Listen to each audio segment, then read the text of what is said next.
Good morning, everybody. We're ready for round 3 of correlations. And today I'm not showing you my picture because enough people have hopped on the internet that there's this really crazy lag between what I am saying and how my face looks. So I just figured we'd do without because it might be distracting.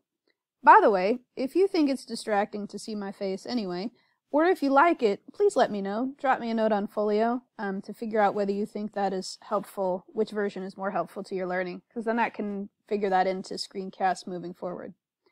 Alright, so our tasks in step 3 of correlations are to look at different types of correlations we have, and also look at how to do a correlation with the 4 steps of hypothesis testing that we started to learn when we were doing z-tests. So there are a number of different types of correlations. Our book talks about 4, Pearson correlations and Spearman correlations, which we'll look at in depth in a minute, and point biserial and phi coefficient.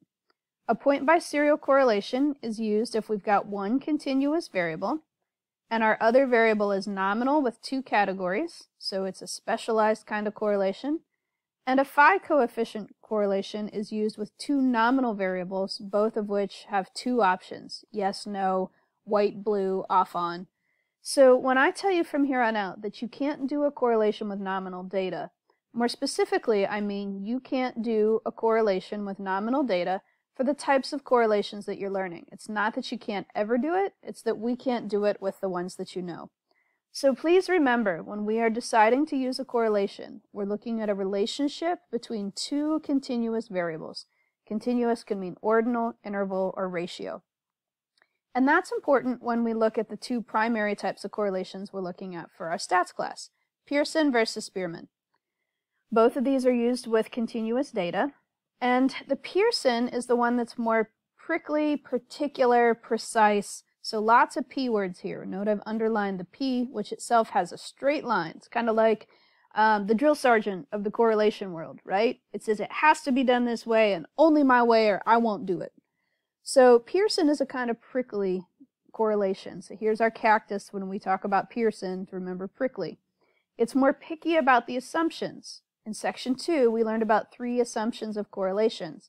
Normality of each distribution, linearity, that we're looking for a straight line relationship, otherwise we'd have to shift to some other kind of formula, and homoskedasticity, that we have equal scatter or a nice cloud of dots around that regression fit line. So if we're going to use Pearson, it assumes that we have interval or ratio data for both variables. If you have an ordinal variable, can't do Pearson, got to drop down and use something more flexible. It also assumes or is picky about the distributions of data, that each variable has to be normally distributed. If either one is skewed or really tall or all lumpy-wumpy, right, we can't use Pearson. We need something more flexible. So these are the 2 things that you have to use a Pearson correlation. If, however, your data is a little bit more wonky, it's lumpy, it's ordinal, it's ranked, right, then we can use a Spearman correlation. Spearman is the stretchier, more flexible of the 2 that we're learning. Notice the letter S is more curvy. It does not have a straight line to it. All right, it's a little more flexible. So I put in spearmint gum to remind you that this is the kind of test you need if your data's not perfect. Spearmint's kind of like the hippie of the group. It says, hey man, come on in. You're not perfect, but that's okay. We'll play anyway. Right? So a Spearman is your more stretchy, flexible option. It's not going to be as rigid about those assumptions. We can use a Spearman correlation then if one or both of our variables is non-normal, if it's skewed or lumpy or has several modes, and if one or both of our variables are ordinal instead of interval or ratio. So we still need to understand scale of measurement so we know which kind of correlation to pick. Pearson correlations are more about population data. Spearman can be used even with small samples. Again, lots of S's. So please remember as we look at these, do not try to use nominal data in these correlations that we're learning, because this would be incorrect. All right, our Pearson correlation measures the direction, positive or negative, and the degree or strength, small, medium, or large, of a linear relationship between 2 variables. So the next slide will show you a little bit about how the Pearson correlation is calculated mathematically. I don't make you do this. Some stats teachers do, to calculate it by hand. But I do want you to understand that the Pearson correlation is looking at the amount of covariation or covariability between X and Y. Are these things moving together in the same direction or opposite direction? Our Pearson correlation is going to go from 0 to 1 or 0 to -1. We've got those same boundaries, and it's only looking for a linear relationship between two things. Again, that can be positive or negative. If we were doing hypothesis testing with a Pearson correlation, right, the next couple slides show you a couple highlights. I'm going to do this in a batch with our red slides, but I do want you to note what we would do in our hypothesis test is figure out how big does something have to be before we get excited. You can only find this in the table in the back of your book. SPSS uses this, but it will not show you that value. So if you need to know the cutoff for that distribution, or how far is too far, how far is big enough before we get excited about that correlation, you've got to set that boundary with your table. The same thing is true with Spearman correlations. Spearman uses a different mathematical formula. So you would see in this next two slides, it's using ranks of the data rather than the data themselves, like from biggest to smallest. It's a more flexible way to look at correlations, but our end goal is the same. We want to look at a relationship between those two factors. So after we let the math do what it does, we would go to a hypothesis test and set it up with those same 4 steps that we would use for Pearson. Our notation would change just a little bit. We'd see an S in here to note that that's a Spearman correlation, but everything else is going to be the same, and we'd have to go to a table in the book to get that critical value. So I'm going to flip to the red slides for the 4 steps of hypothesis testing, because we can work it through here.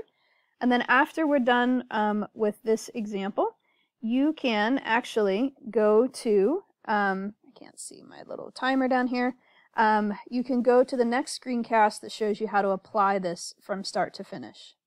All right, so 4 steps: state your hypotheses in math and English, set your boundaries, run and report your data, including your descriptive and inferential stats, and then interpret what you found both for your math-informed audience and your non-math friends who don't speak math. All right, hypothesis testing. We want to make an inference about the data we have from our sample to see if it fits in the real world. So when we set up step 1 of our hypothesis test, we use the Greek letters because that indicates what's happening in the population. So this is a correlation letter, this is a correlation letter. And you use this Greek letter, rho, when you're setting up your null and alternative hypotheses.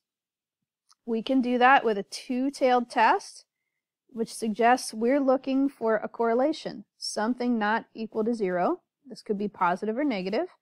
And mathematically, this null hypothesis, ain't nothing going on here, is what we're testing, that our correlation is equal to 0. If we were pretty certain about which direction it was going to go, we could do a 1-tailed test. Here, we would use this set of notation if we thought there was going to be a positive relationship, something bigger than 0. And our null includes everything else, something equal to 0 or something less than 0. This is the notation we would use if we were doing a 1-tailed test expecting a negative correlation, that our correlation value would be less than 0. And mathematically then, we're not interested if a correlation is equal to 0 or positive. So for step 1, you would pick this set in math to show what you're looking for, and then also describe your concepts in a sentence in English. Right. Step 2, we set our alpha level at 0.05. That's a probability that we're willing to live with, and get those critical R values to figure out where our cutoffs are in each side. We will need to know the degrees of freedom. This is the number of scores that could vary and still get to the same outcome. And for a correlation, whether it's Pearson or Spearman, that will always be our sample size minus 2. Then you would go to your table. All right. If you're doing that, again, for Pearson or Spearman, you would use a different table. But when we get to step 3, writing up our results, we want to show our data, and we want to have people know whether we're doing 1-tailed or 2, whether it was Pearson or Spearman, and then we show them our variables. I was looking in this example for the relationship between Girl Scout cookies. Here's my descriptive data, my mean and standard deviation for number of cookies, and weight. Because I don't know about you, but for me, every spring, my weight goes up because I eat more cookies. That's what happens because I got a Girl Scout in my house. So I'm showing that descriptive data, and then I am showing the result of that correlation test, how those two things go together. By the way, there's a handout just on writing up stats in APA format available on Folio for a variety of tests, and this one applies it here for correlation. So we show our correlation value, R, with our degrees of freedom, sample size -2, equals what? What is the relationship between cookies and weight? And then we indicate its probability, so we know whether it was just in the normal range or whether it was out in the tails, one of those extreme values. So we can either show that our alpha level was below 0.05, if that's what we found in our results, or we could actually just put in the number, p equals 0.02, p equals 0.38, so our reader can decide whether it was far enough. After we've got our data, we say what we're going to do, whether we reject or retain the null. If our p-value is low, the null hypothesis has to go. The HO is something we'd kick to the curb. So if this is small, below 0.05, since that was our standard, we would reject our null. If this value is big, that's bigger than 0.05, we would have to hold on to that null hypothesis and say our idea didn't work. In this particular example, we'd reject the null because there does seem to be a small, talk about the size, positive or negative, linear correlation between cookies and weight. Ideally, you'd add one last sentence here that breaks it down for your non-math friend to tell them what this means. If I were going to describe this for my non-math friends, I would see when people eat cookies, they tend to gain weight. All right, so to sum up for correlations, hopefully I've got a minute or two left here, trying to see on my thing. What we would want to do then with correlations is we're using correlations for lots of places where we're talking about relationships between variables. We're not looking at things are different, we're talking about how things are connected. And we've got to describe those correlations by their direction, whether it's a linear or non-linear relationship, because remember sometimes we can see curves and then our regular correlation value is not what we need, and the strength, small, medium, or large. So we can use these correlations and get a coefficient to tell us the degree to which these two things co-vary or go together. And there's lots of stuff we have to keep in mind. So hopefully you've been integrating what we've learned about correlations, some of the assumptions we need to meet, some of the problems we can have when we just get one number, and then how to interpret that number if you're testing the hypothesis you have. All right, this wraps up round 3, and if you are ready to now then calculate a correlation and describe it, look for the next screencast about steps for correlations from start to finish. Thanks.